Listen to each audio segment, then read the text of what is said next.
Well, that makes sense. It's not COVID, but it's it's an offshoot of it.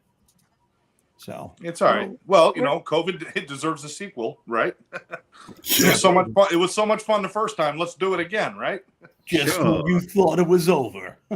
Well, we're glad you're okay, and we're so happy to see you I'm not here. okay. It's still, I'm still Steve, but that explains everything. Why do you think I became a motivational speaker? You think I want to help other people? No, I want to help myself. No, that's my new title. What about my needs? You laughed a couple of years ago. I had my team. I told them for 1 week, the name of the company is not going to be Laugh It Off Productions. It's going to be What About My Needs. So every time the phone rings, you got to answer it. What about my needs? How could you help me? And how did that work for you guys? It didn't work good at all. That's why it only lasted a week. And what's in it for me? And as the other motivational speaker in the house here, Mr. Two Hips, what do you got to say about that? Only Rizzo.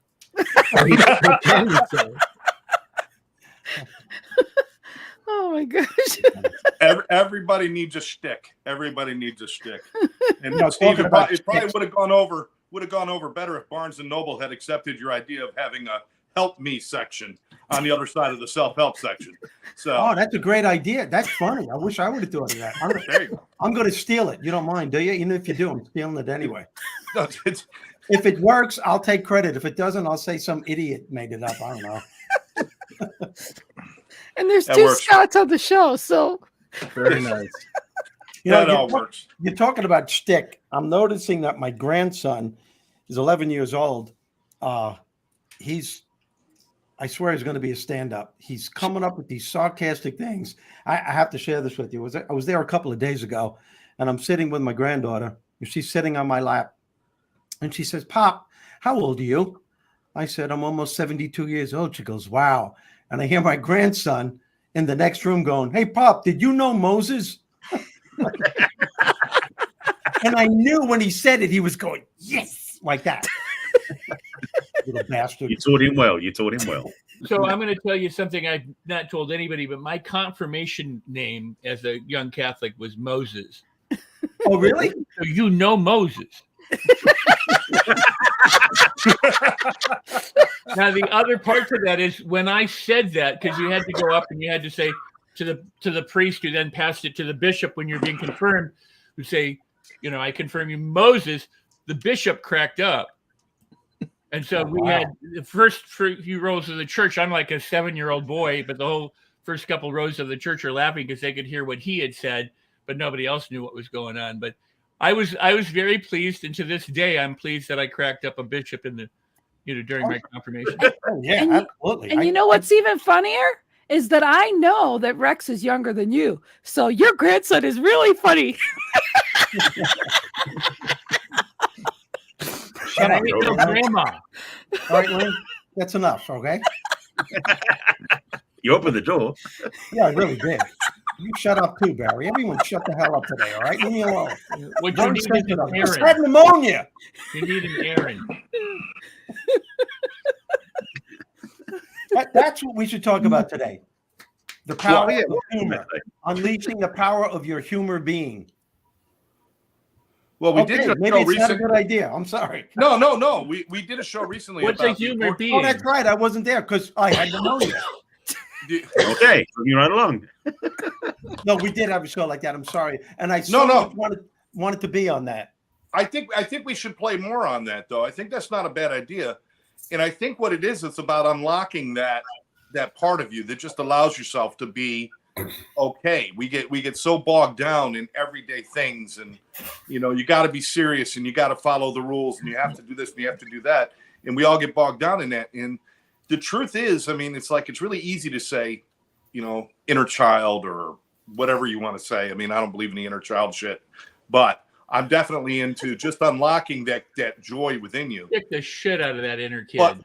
There you go. Does the inner child like that feedback? Well, who could deny that? Look what's happening on the planet right now. I mean, not just in this country. Look what's happening everywhere. I mean, a sense of humor is crucial more than any other time. And a lot of people are finding difficult to find humor because they're focusing on all the crap that's that we're being bombarded with every day. My first book that I ever wrote was called Becoming a Humor Being. I had no idea where it came from. I just started writing it, and it became so popular that I got endorsements from so many of the self-help people in the industry. And it was a simple, easy book. And it just made me, that's what made me started getting into going from stand-up to inspiring people in the self-help industry, is that we make life way more difficult than it has to be. And we're all born with these innate strategies to help us bounce back, to cope with things, not necessarily to make the problem go away, but to help us to work our way through it. To every now and then take those temporary timeouts to find the laughter around you. And it's just that sometimes, even when it's there and it's prevailing right in front of you, we're so caught up in the crap that we don't even allow ourselves to acknowledge that there's always time to laugh. There's always time to see the other side of life. And I think now more than ever, we need it. I agree. Yeah, I had to find humor when I failed my test this past week. And I found a lot of humor, except I was laughing and not laughing, because here you take a test and right at the end, they're asking you a survey. How was this test? Was it easy or not? And I'm like, well, just tell me if I passed and maybe I'll answer your freaking question. It's just like all these different things, like going through the whole process. And it just shifts your perspective on things. I remember a couple of years ago, I was having it was a real important business meeting. I was in DC and I was talking to a speakers bureau, and we're like 5 of us. It was a really nice Italian restaurant.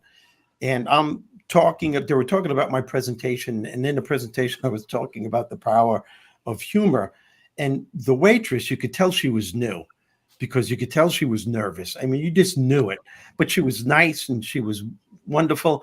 And as I'm talking about, it's crucial to find the humor in stressful situations.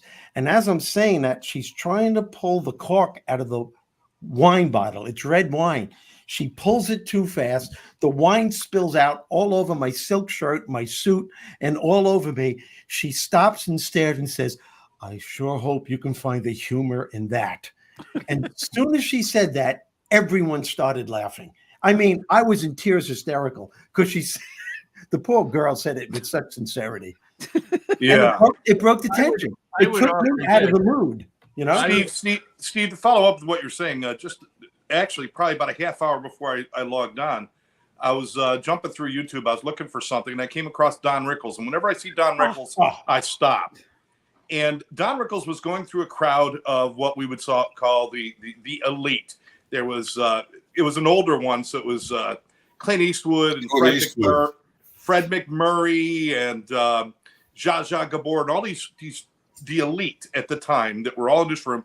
And he went around to each one of them, and he was so ungodly rude to each one of them. Just these, and they were laughing their asses off.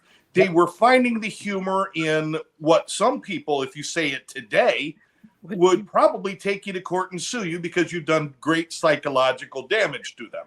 Good point.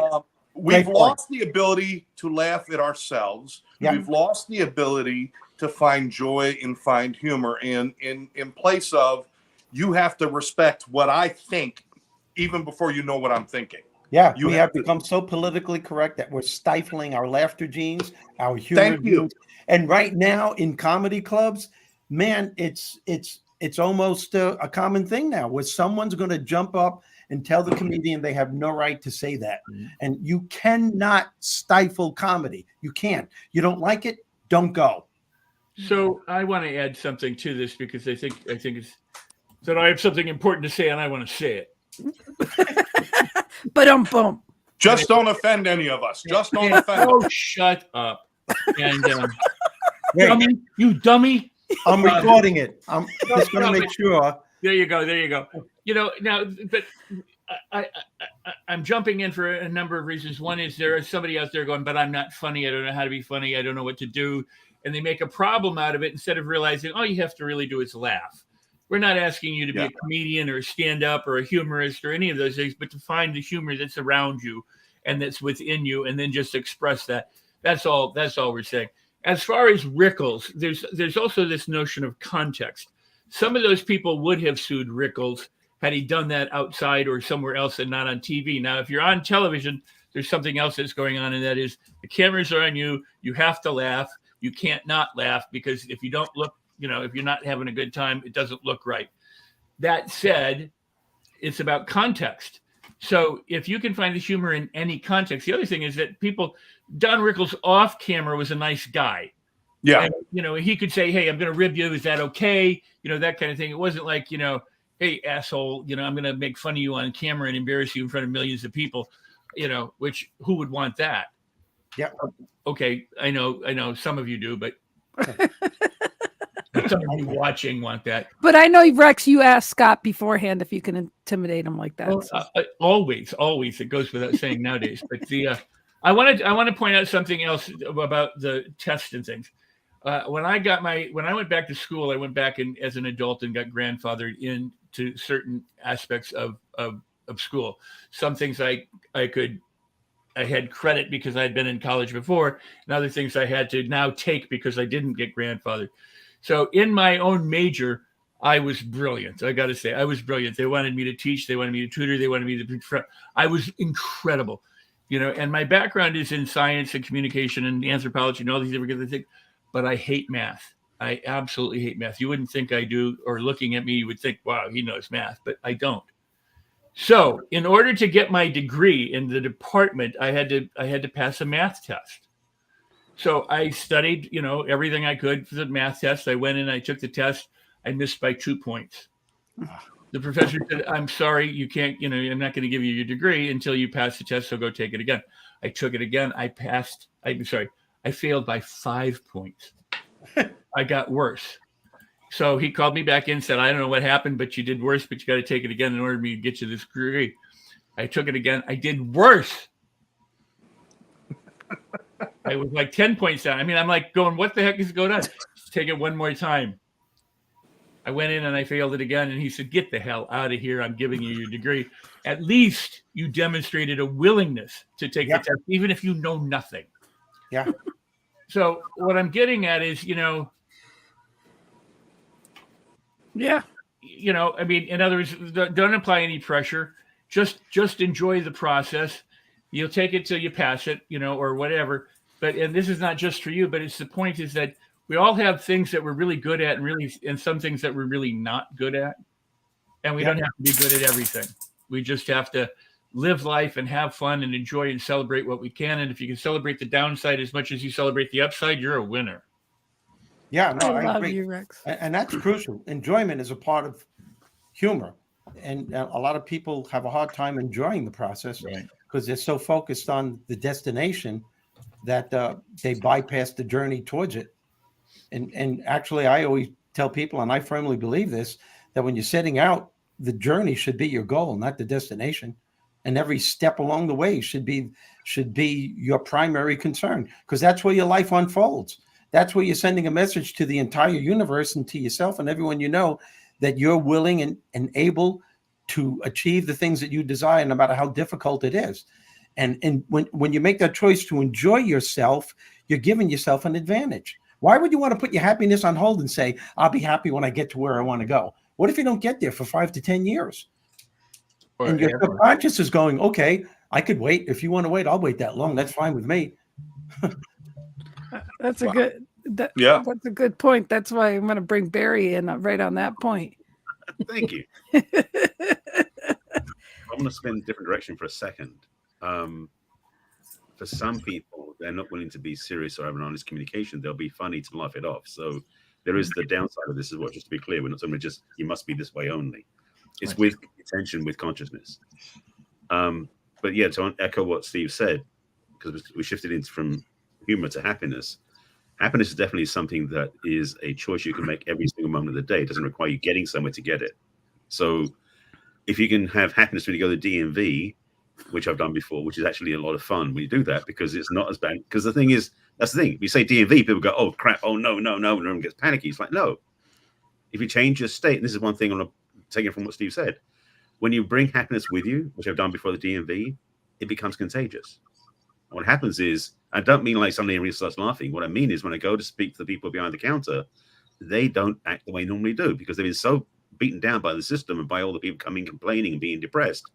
When I come in just being lighthearted, not being like a light in the room, just being lighthearted, they go, oh, I can relax a bit. They can be more, there's more amenability, there's more joy there.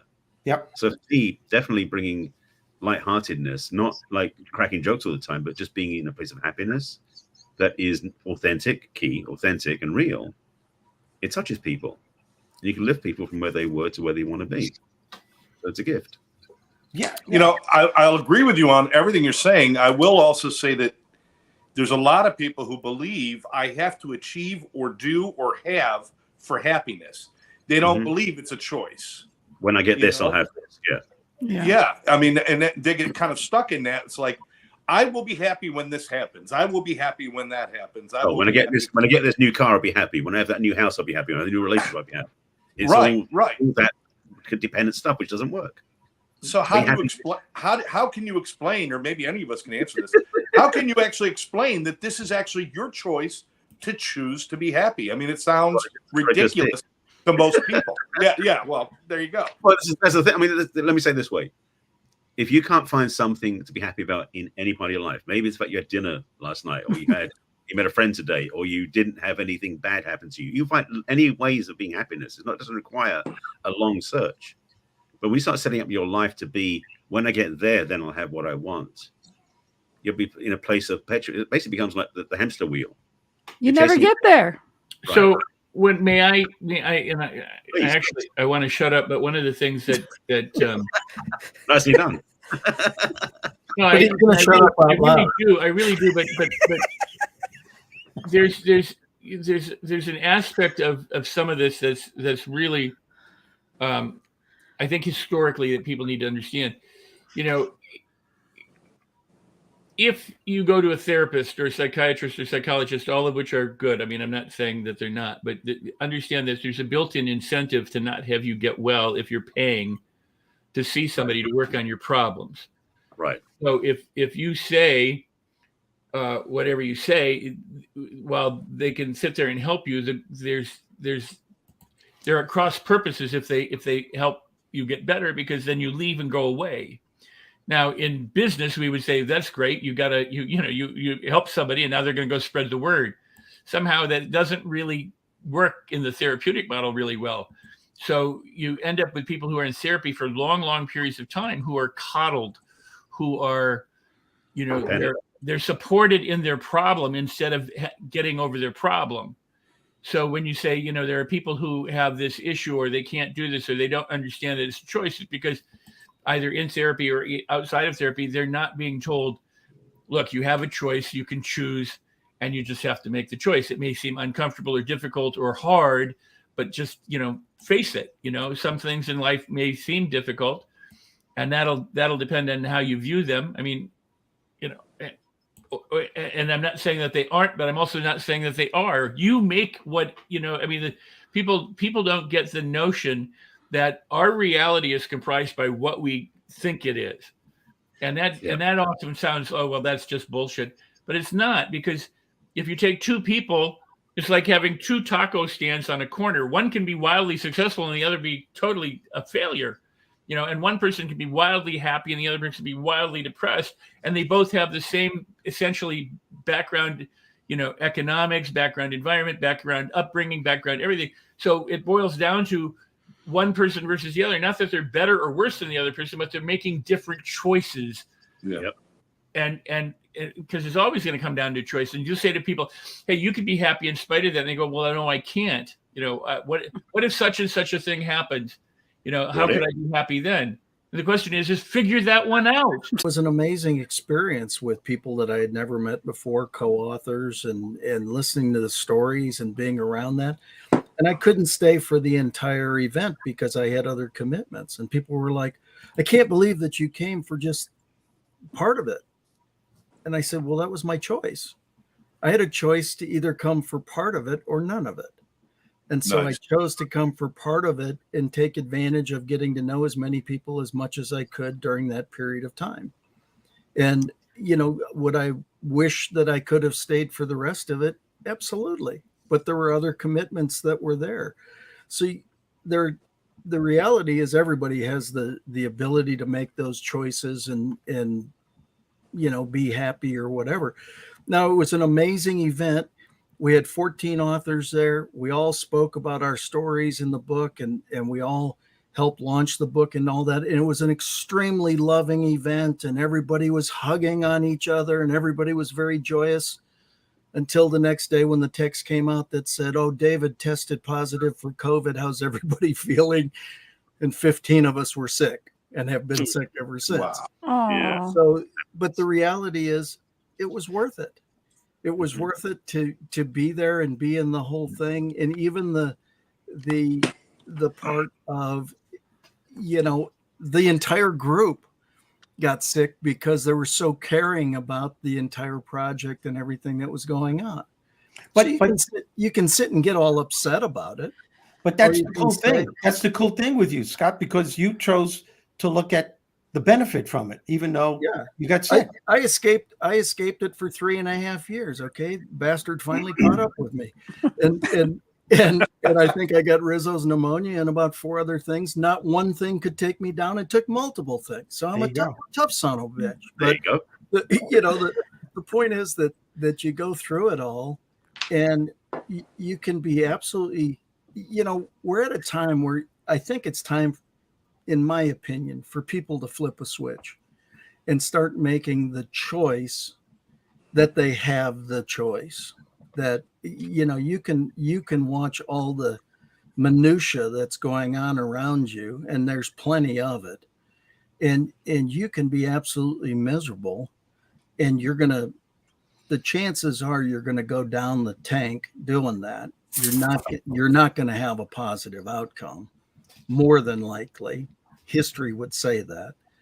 Or you can make the choice to look at the things that you could do to make something better, to help somebody out, to do. Rex did the original interviews with the kids in Pakistan. I've now done 6 of them. I think I'm scheduled for 6 more. Yeah. And I even brought up to my group, would you do, if somebody reached out from Pakistan for you to be on their podcast, would you be on? And I did a survey of a bunch of people. Well, we don't know what it would bring us.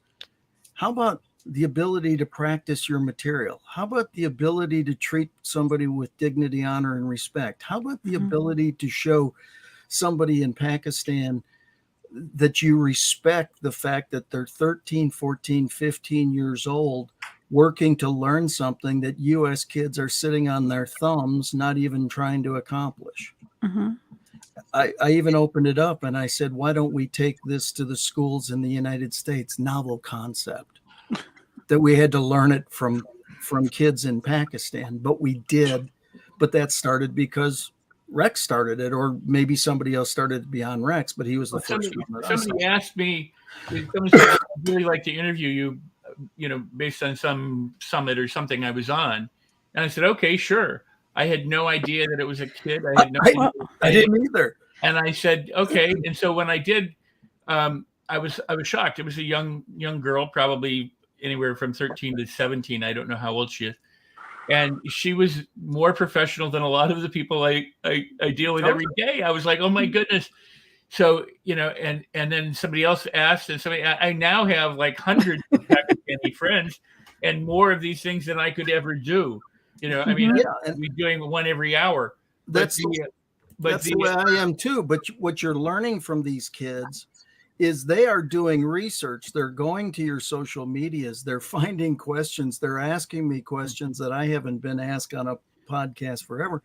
And so I was encouraging other people to sit there and say, here you are, you're looking for exposure. Now, I'm not suggesting that you're going to get the best exposure in the history of ever, but how about the opportunity to practice your answers? Yeah. How about the ability for you to be a great interviewee? So again, all those things become choices Right. to take a situation and turn it into. I did the exact same thing. All of a sudden they showed up because the picture was the picture of the kid and the father. And I thought I was being interviewed by the father, and I was being interviewed by the Well, kid. just so that you know, I don't know if you've experienced this. There are adults in that same school, so I've had some, Yeah. interviews. But what I found was when this girl interviewed me, and then a number of people had messengered me as a result. I was like, I'm down with their mission. The guy that started this school said they want to make $500 monthly income for these kids to work remote. And they're young kids, and they're taking. I mean, if American kids were that enterprising, Exactly. and they would own the world in a few years. Because I was like, I'm down with this mission. If I can help these kids in Pakistan or wherever they are in the world, then by all means, but yes, you can practice your interview skills and be interviewed, and there's a whole lot of side benefits that you can derive. But I was like, what an incredible opportunity to give to these kids. Yes. I have no idea where these interviews are going, or if they are ever seen or anything like that. I'm just like, they're trying to accomplish something, and more power to each and every one of them. I think the other side of it is you've got Westerners that can speak and show respect, honor, and dignity to them, and not belittle them or not make fun of them. And again, these have become choices, but this is it. It's fun. It's all of a sudden creating, and it comes back to the, how do we find humor in the day? I mean, just to try to have them, the first one was trying to speak all the questions, which was a study in listening.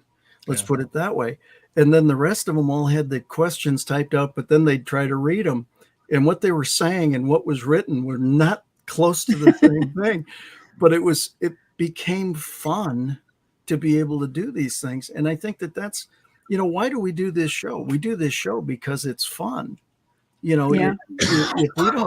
we don't enjoy being here, that's why we pick at each other a little bit and we do all these different things. We've got the choice to make our day whatever we want it to be. And there's plenty of external pressure that is doing everything it can to make it less than fun. So why not make it fun? I was at the grocery store the other day and checking out, and this lady said, "Why are you smiling at me?" And I said, "Because I can." And she goes, "Okay, good. Keep it up." I said, "Okay, I will." I want to interject real quick, and I mean, I can say this about all of you guys, but I'm going to pick on Rex really quick because he's one that always sticks out there. Rex is like, he's in all of these things. You ask him to be in anything and he'll be there. And Joe is part of this production of the hero's journey. And if you go follow Rex, you'll see that he'll be part of this here within the hour. So, go ahead and I invited Joe to be here. He couldn't be here, but well, let me speak on the behalf. Yeah, Bill Janishek and Joe and Frank Ingram have put together the hero's journey, which is an 8-week adventure featuring different speakers over the 8 weeks. Sharon is kicking it off this evening. I don't know if she's solo or if there's another. I think Lisa Copeland. Yeah, there you go. I think is speaking with, or not with her, but next to her. And so each week at this time, Tuesdays and Thursdays, for 8 weeks, we're going to have this journey go down. And it's I think it was Bill's dream, and Joe and Frank have jumped on, and they are all producing this thing together, and it's a remarkable opportunity for everybody to explore, the concept of the hero's journey, which is in Star Wars, and all that. And I've got a lot of friends on there. I mean, I got a lot of friends that are speaking there, so I'm honored to call them all friends. And how do you sign up for that, or where do you go? Well, it's Facebook Live, or it's a Facebook thing. If you go to I don't know how to tell you. You can go to Joe's wall. You can go to you can go to Rex's. You can go to my wall. There's a link. And there's links there. It's one of they created an event. and I actually I messaged one of them and said maybe it should all be scheduled and everything should be from the website, because they do have like a Hero's Journey website. Yeah. But Yeah, put that back up, Lynn, for a second. Put that. let me yes, let me see if I can. the other one. The other one. Yeah. Here's what I'll do. HeroesJourneyLive.com. So that's Yeah. HeroesJourneyLive.com. Yeah, where but you can find that's out. their website. So let me Yep. see if I can find the link on my wall to share here in the chat room. But that, hopefully there's information there. But I was like, I didn't even know how to get there today. Yeah. Okay. So if you look at events, it should be on events and stuff too. But yeah, well, maybe that's what it's an event. Yep. Okay, here we go. Here's the link. I'll stick it in there. Yeah. But I want to ask a question, essentially of Scott or anybody, but to tie in with what we're doing. And I got to find out where we are. I got to come back and find Lynn and Scott. Where the heck did you go? We're right here. and I'm gonna put John in real quick here to hear his DJ voice. How you doing, John? Yeah, first of all, Moses, I love the way Rodney Dangerfield portrayed you in the Back to College movie. I like how you went back to school. You gotta be good if that's all right. All worked out well. No, the funny thing is, and Theodora, thank you for not climbing in the fireplace. When you got up to leave, it looked like you were literally climbing into your fireplace. I was going to be Santa Claus. Exactly.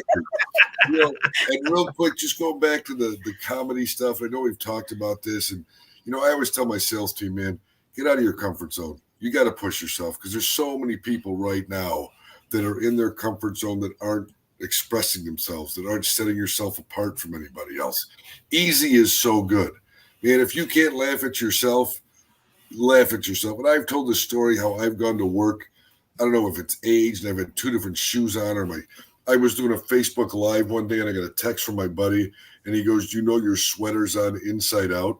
Oh, it was on inside out. I didn't know it until I get it. I'm not a big, fashion guy, but as I'm doing my Facebook Live, I reached in my sweater and I felt a seam. And I'm like, this should be on the other side. This is not where it needs to be. You know what? I didn't care. I laughed at myself. Go back to choices. You want choices. You want to have fun at a lunch or a dinner meeting. And I do this all the time. You're with a group of people, you're having a good time, and you want one of 2 things. And you get a waitress or a waiter kind of crabby. You know what? Let them make the choice. You know what? I love the tortellini or I love the steak. Well, which do you want? You tell me. For me, it's a surprise at lunch. I think it's fun. For them, it gives them a little more control. And that switches absolutely everything. So talking about choices, and do they look like you're out of your mind? Well, I want to. I don't know what I want. Surprise me. I'll be surprised when I have lunch and everything's good. And then it gets contagious. Then the mood changes. Once one person cracks that egg at the table, at the meeting, wherever it is, everybody, you feel it in the room. You feel the vibe in the room completely change. Attitudes change. Things get done. And it's just a lot more fun. It's common sense, man. It's not rocket science. Everyone can do it. Everyone has it. You just got to bring it out in that person that doesn't have it. And, man, when you bring it out in them, it's all over. I love you, John. I love you. Love you more. It's so true. It's so true. I have to share with you guys what Scott said earlier, that Scott, you were smiling in the grocery store and that woman asked you, why are you smiling? I found It was Theodora. No, just kidding. I find myself always smiling to people. And I think I was in a store a while ago, but it happens all the time. People smile at me and I was in the store with Alma and I thought, why is everybody smiling at me? Why is everybody, do I have something on my face? Is something wrong? Is my pants? What's going on? And Alma said, well, Mom, you smile at them, so they would just respond. So it is so easy to, just like John said, to transform the atmosphere in the room by our presence with how we go in. But also, I think it's important to know how to manage our lows when we're not happy, when we do need that comedy show, when we do need Steve Rizzo in our mind telling the joke, so that we can laugh and we can just bounce back. I was crying all day yesterday, and that was okay. And we get through this, and they're needed. I feel like we can't be up with that. We can't all the time be happy. We have to make experience the sadness as well. Yeah. But If you were happy all the time, you wouldn't know it because you wouldn't have anything to compare it with. Well, I disagree with that. Of course you do. You disagree with a lot of things. If happiness is a choice, why couldn't you choose to be happy all the time? Why do we come back and say, well, you can't be happy all the time if it's a choice? No, it's the dichotomy of life, Rex. If you didn't that's fine. That's all fine. Whatever the reason or the excuse is, I buy it. I'm not saying that you are happy all the time. I'm saying the thought behind you can't be happy all the time or you shouldn't be happy all the time is just another thought. And a choice. Exactly. But that's a choice too. Well, but that's the point, and I want to shut up, but I want to say this first. Don't shut up. Scott went to the store and was talking to people. Theodore went to a store. How did you get there? Did you just suddenly find yourself there? Were you captured by someone and taken to the store? Or did you choose to go? How come we choose to go to the store, but we don't choose to be happy? Hatred is a choice, but people say, no, it's those people. We keep giving the power to everything around us instead of claiming it for ourselves and realizing that everything is a choice, even if it's just a habit. So make new choices about your habits and change your habits. We could be peaceful. We could be happy. We could be loving. We could be kind. We could be generous. We can be compassionate. We can be tolerant and accepting and allowing and all these kinds of things, but we don't choose it as much as we could be choosing it. And if more people around the world started choosing peace and harmony and understanding and the willingness to communicate instead of fight and bitch and maybe we'd all be better off. But someone will say, you can't do that. Or they'll say it's never going to happen. And with that in mind, it ain't going to happen. And that's a choice too, when they say that. Yeah. But let's put Theodora back in the middle. Give her time. Please, because I don't mean to take away from you. Theodora, I wanted to ask you because you work with finances. Mm-hmm. And that's not necessarily the, hey, let's all smile and be happy about what's going on. Most of the time you're dealing with things that are really one of the greatest stressors that we have in our life is financial stress. So, how do you deal with that without I would say hijacking their anxiety, How I do it, I go in with a positive attitude. And I give them hope because there's always hope. And that's if you choose it, right? Well, right. But you do because you want them to feel better, because you want your clients to be in a better position. And here's the thing, you do have the answer to their journey, going through what they're going through, to where at the other side, they will be in a better position. Because you chose a good career to do that with. You choose to do the right thing for people 100% of the time.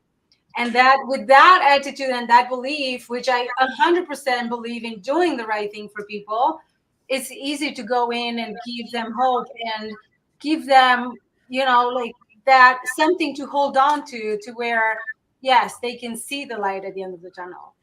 I think that speaks directly to the point of what Rex was saying, is that you can go into those and just get buried in the muck and the mire of the situation and get in there with them and say, well, here's your deal, people. You're screwed. You could go in there and you can have that. And it's like, well, maybe tomorrow will be better, but today's going to suck. But you could go in and say, listen, all right, we got a situation, but we can go in with positivity and with hope and you make that choice to do that. I think maybe we get mixed up in thinking happiness means we're laughing all the time. You can't do that. You got to take time to breathe. I think that it's about positivity and a happy attitude more than just you don't laugh at everything. Certainly, it would probably be inappropriate. But to go in with that positive attitude and to choose to be positive and say, "Hey, we can do this. This is good, right? We got this. We got this." And even I want to continue what I said about crying yesterday all day. It was a choice. I have to let out my stress in crying. If it takes a day or it takes a week or it takes, I never really become violent or any breaking or anything. I let my stress out through crying. And that's a way of release to me. So in the moment, maybe I don't see that, oh, wait a minute, I'm so sad, I want to give up. And, I learned about myself that it's so easy to just let it out, cry it out, reach out to somebody that can maybe listen to me crying like a baby, and then next day to bounce back and be, the bubbly and happy and positive person that I am. But if I don't cry it out, I will just exhaust myself, and I would just, go ballistic. And So I want to say I applaud that. I really do, because when Steve said the dichotomy of life, it's like there's night and there's day, and that's just the way it is. But how we react to night or day is our choice. Yes. And if you want to cry, go ahead and cry. And if you don't want to cry, then don't go ahead and cry. I mean, in other words, it's the people who say, I have no choice in crying, I have no choice in laughing, where the issue is. So you're human. If someone passes away, you have every opportunity to grieve. It doesn't mean that has to take away from your happiness. It just means that you're grieving and happy, but you're not happy about the death of somebody, but it's not taking your inner qualities away and devastate. You know what I mean? In other words, you're still present, in your grieving, without it being a problem. So this is beautiful to say, I do this. But if you say, I can't survive unless I do that, then I would say maybe there are other ways to begin to understand that. And I have to tell you one more thing. One of the most interesting places that I have to go every 5 weeks is to go get an IV and get a treatment. And it's always very interesting, the atmosphere that is in the room there, because remember, those are all patients, right? Like 14 chairs, so all reclining chairs are all patients that sit there and get their treatment, and somebody are in a bad shape.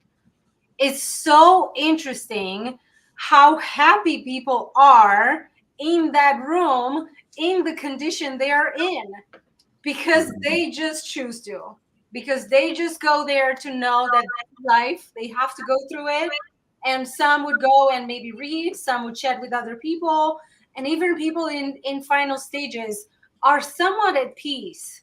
They're like, this is good. I'm here. I'm present. I choose to be happy. I'm here because I need this so that I can continue living. Beautiful. And it's just such a wonderful place to be. Yeah, it's not sad. They're in the room.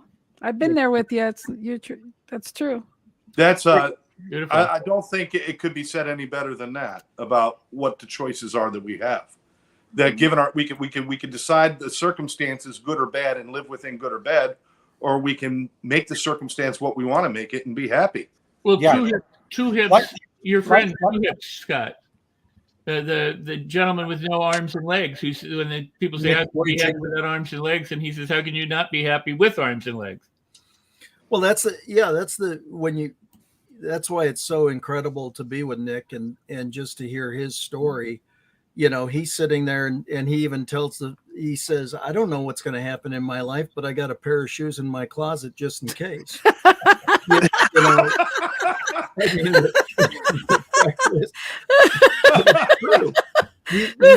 He's one of the happiest guys you've ever seen. Oh, God bless him. He utilizes everything he has. His dad told him, he said, you don't have arms, you don't have legs, but you do have a brain. And he's been able to use that. And I mean, he's spoken to 3.5 billion people live in front of him at this point, somewhere between 3.5 and 5 billion. I mean, that's most of the people on the planet. It's amazing that you take that situation, what he was born with, and utilize it fully. And has he had down times? Absolutely. He'll tell you about his down times. He'll tell you about those things, but he'll also tell you about his blessings. He has 4 kids. He's got a loving wife. He's got an amazing life. He goes around the world and he inspires people to, and so again, when you're sitting there, and I know that I've sat there, going on stage afterwards and going, look at that smile. That's exactly it. What do I have to, I've got titanium hips, and we were talking about that, and he says, yeah, at least yours are titanium. You got some, you know. I mean, it's like the whole point is you don't recognize how blessed you are until you recognized how blessed you are, and then you go from that point forward. You know, it becomes a determination and a choice and an everything else to go do this. As Rex was saying earlier, and everybody's been saying, we have the choice to make our life whatever we want to make it. Some of us have more tools, some of us have more, you know, things around us to accomplish it. But with whatever we have, we can make it whatever we want it to be the very best. And you can be that encourager, you can be that lifter, you can do that. Just, you know, it's so fun to talk to people. You just have the ability to talk to people. I mean, think about it through the pandemic when we all of a sudden everybody shifted to video conferences instead of being on the phone. And yes, we used to use the phone before that.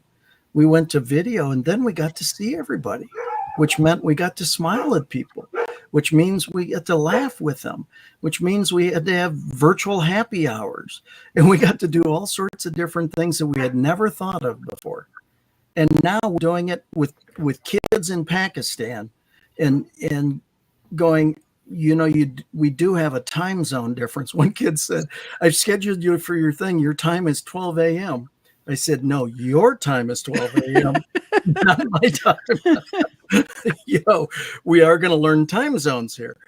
But the point is, we've all had this ability to utilize this time that was such a disruptor and so jacked up, and we can use it for such good if we start to understand that we have the choice to use it for good, and we have the choice to be supportive of each other and all those kinds of things. Why wouldn't we support each other to the very best that we possibly can?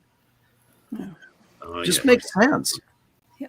We need to start wrapping it up around here, Mr. Scott Jones. Yeah, we're getting to that point. But if we chose not to? That's our choice. We could choose not to. We could laugh and be happy, or we can get serious and dark and talk about Steve is too serious. I too serious.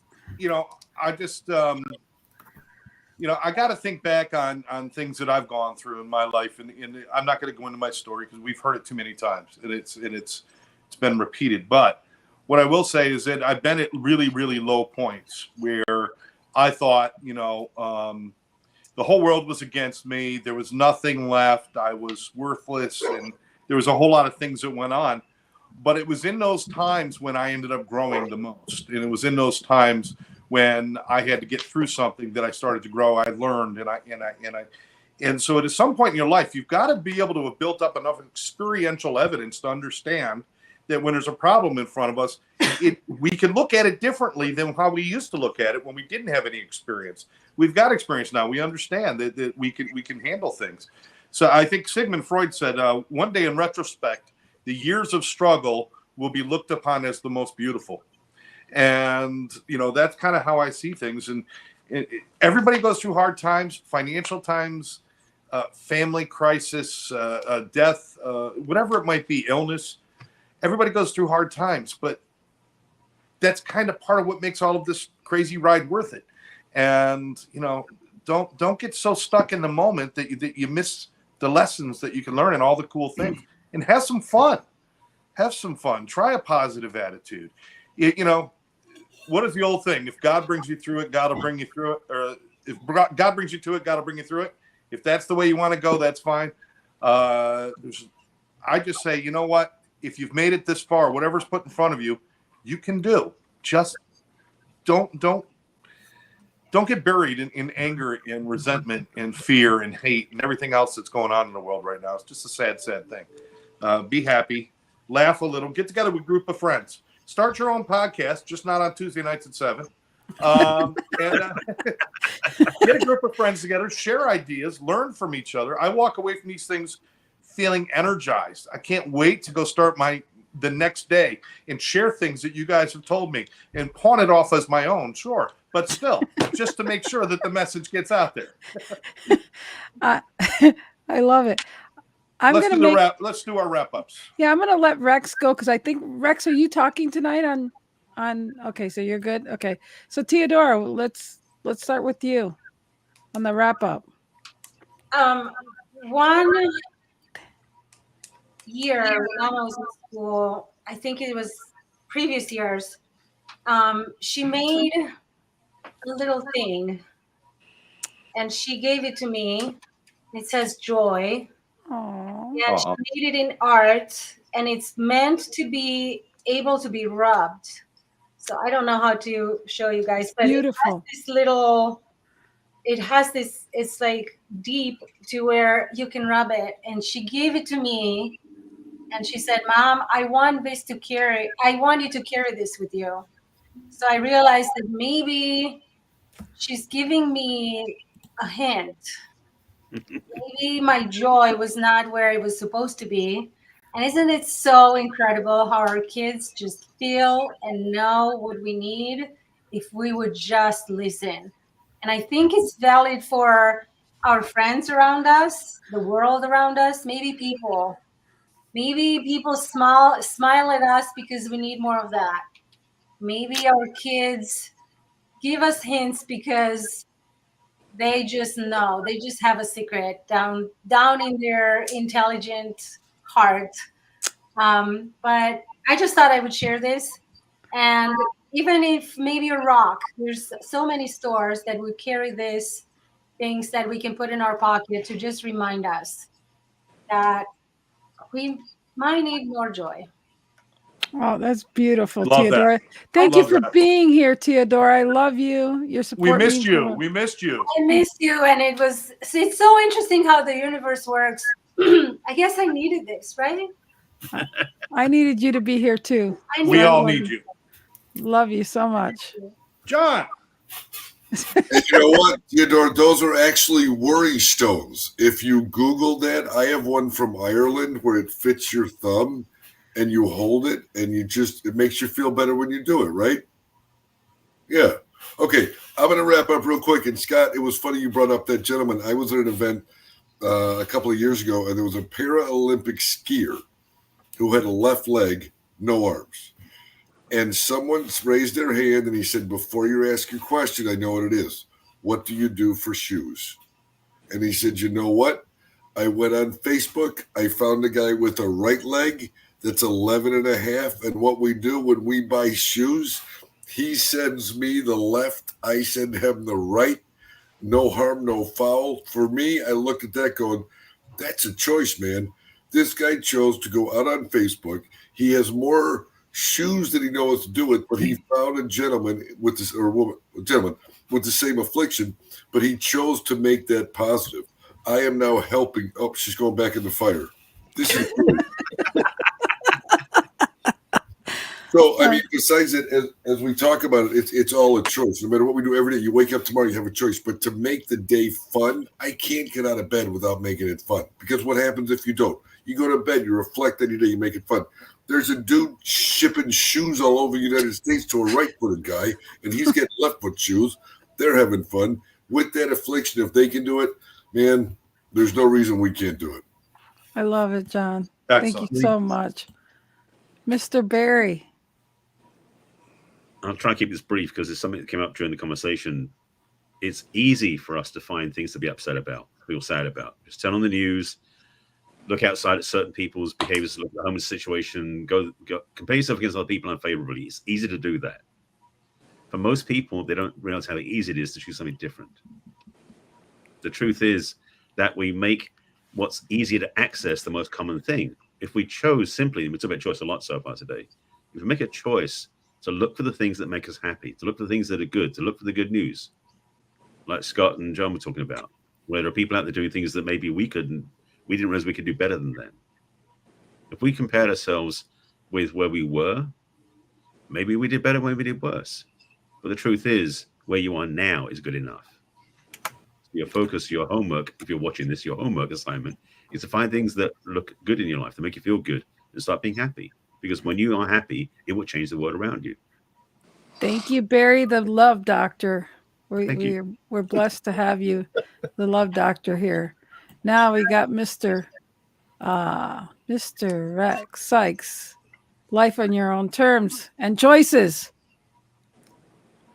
And I love what Rex always says: pick dog, poop, or diamonds. you Well, there you choose. go. You said it all. I don't need to say anything. This is awesome. But I will. I'll go back to something that Steve said about the college campuses where comics can't voice their comedy because people are saying you can't say that. It's one thing to choose not to do something. It's another thing to try and prevent somebody else from expressing themselves, or telling other people what they can and cannot do. And sadly, that's some of what's going on in the world today. And that's something that we all have to live with because we'll be faced by it for somewhere, with someone telling us that we're wrong or that we can't do things. If you accept that with violence, that's a choice. If you accept that and let it go without ego, that too is a choice. The choices you make will determine whether you get punched in the face or get a smile.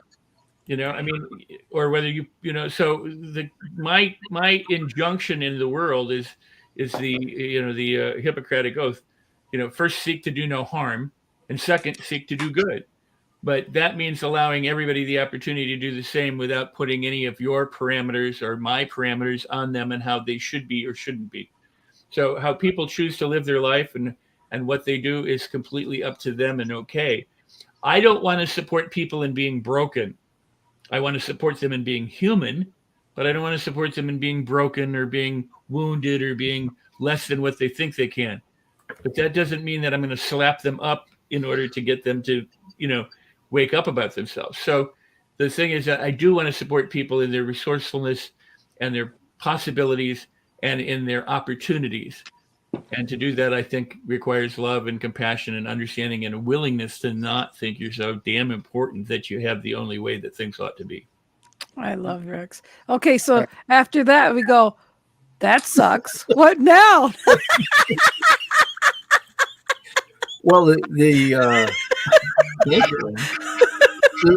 reality is I had the opportunity again to share that in Atlanta a week ago, and it was so talk a little bit about that and in a lot of the stories and a lot of the different things.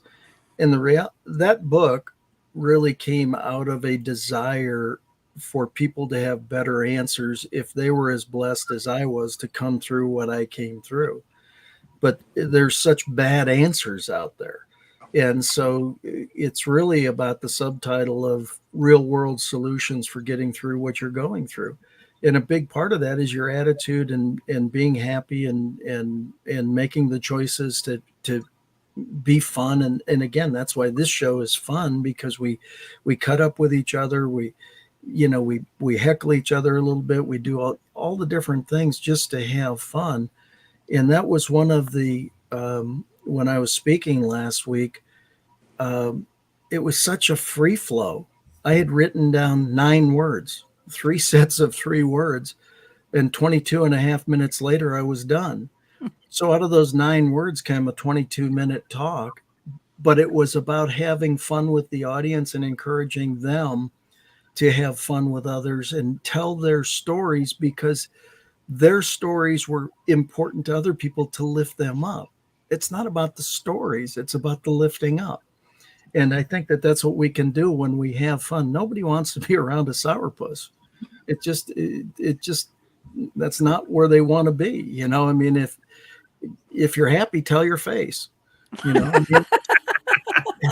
some fun along the way, just have a good time. And that's why this show is so fun. And I'm honored to be part of it. Thank you. Oh, I'm honored to have you here. Now, this isn't last but not least, Conversation with Bob. Also, Mr. Steve Rizzo here. I'm sorry, I got to get going. It's my choice. It's my choice. It's just not making a choice. Life is a series of choices. And for every choice you make, there's always a consequence.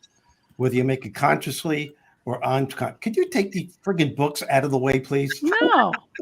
What? Do you need to see I yourself to feel like I'm talk? tripping over here. I'm going, do, do, do, do, do, do. And for See- every for every choice you make, there's always a consequence, whether it's made consciously or unconsciously. In fact, where we are, all your listeners, where we are at this point in our lives is based on choices that you made at some point in the past, whether you want to admit it or realize it or not. Those choices are the key factors that determine your quality of life. My brother Michael passed away 10 months ago. Some of you know he's 100% disabled from the Vietnam War, the only man in medical history that ever survived that kind of wound. He joined the Marines. He was so proud of his country. And I was bold enough to ask him. And by the way, he didn't just survive. He thrived with what he did with his life. And it was all because of the choices he made every step of the way. 3 days before he passed away, I sat with him. And I said, I have to ask you this question because we knew he was going to pass on because hospice was in the house preparing him. And I looked at him, and we're brutally honest with each other. I said, I have to ask you this. I said, weren't you ever angry at your country? Did you ever get upset for the wound that you had? You're the only man in medical history, as far as they know, that survived that wound and what it did to you and the pain and the suffering that you went through your whole life. Did you ever curse your country or regret it? And it was a pause, a long pause. And he grabbed my hand and he held it and he said, I'm going to tell you something. He goes, no one's ever asked me that question. And yeah, there were a few times when I thought I was going to snap. He goes, but something clicked. I said, what was that? He goes, at that point in my young life, I honestly believed that my country needed me to go into the Vietnam War. He goes, I believed it with my heart. And I chose to fight for my country. It was only years later, after I was wounded and I was in and out of the hospital for so many years, it was only when I found out that it was a war we shouldn't have been in. And he goes, and I realized right there that I had a choice. He goes, I am not a fortune teller. I didn't have a crystal ball. I couldn't look and see what was going to happen. I made the right choice at that point in my life. It didn't work out the way I thought it was going to. Now I realized I was set with a whole set of different choices to make. And he goes, and I had a choice. I could have focused on what was missing and what happened, or I could have focused on what I had left and move forward with what I had. And that was the choice I took. And I took it every step along the way. And he looked at me square in the face and he goes, and everyone on this planet has the choice to view their circumstances from that perspective. And if you don't, the chances are you're going to go down and you're going to go down fast. Well, I'm glad for his service and being that Veterans Day is this weekend. It's nice to hear that. And again, sorry for your loss and you know. But the thing is that choice he made was insane. What he did with his life. He went to college. He was 95 pounds. He graduated with high honors. He went to the same school he graduated from. He became a history teacher, assistant principal. And then when he wanted to retire, they wouldn't let him. They made him superintendent of the entire school system. That was all based on a choice that he made. He could have been bitter and said, screw that. There was a friend that he got wounded with where hardly anything happened. He was wounded in his arm. This guy was so bitter to this day at the country and didn't amount to much and is not doing much with his life because he's hanging on to his anger, and that's a choice that he made. Yep, inspiration. Yeah. And it sounds like you need to write his story. I am. I'm starting now called My Brother, My Hero. I love it. I love it. I Love think it. that's where we should end this, and Yep. That's a beautiful story. Well, That you is guys, But I'm only kidding. I really don't have a brother. I just thought I'd, whatever. You guys, this has been great. Thank you so much. I'm looking forward to. I'll be thinking of you guys when I take my test tomorrow. Yeah, good luck, Lynn. And so, thank you so You're much. You're great. First Thank you. instinct. And again, we forget it's how the reason why we have this show and the reason why we have some amazing people that come on the show is because you have all different walks of life and experience on here, and you guys bring your expertise here. You're all thought leaders and just amazing people. We are blessed to have you here in our presence, but it's all our different perspectives. And for you guys to share your time and be here is just an amazing honor. And we're just better people for it. And, it just to see Steve's face here again, we really have missed you. And so we're running out of time here. So we're going to stop here. But again, just love you guys so much. Thank you Can guys. Yes, Rex, absolutely. The hero's journey is going to start in just a few moments. It's the incredible Sharon Lecter and Lisa Copeland. Absolutely. With Joe, Frank Ingram, and Bill Janishek. Go check it out. And all you have to do is type hero's journey into your search bar and it'll take you to the place. All right, you guys. Love you guys. Bye. Bye-bye. Keeping me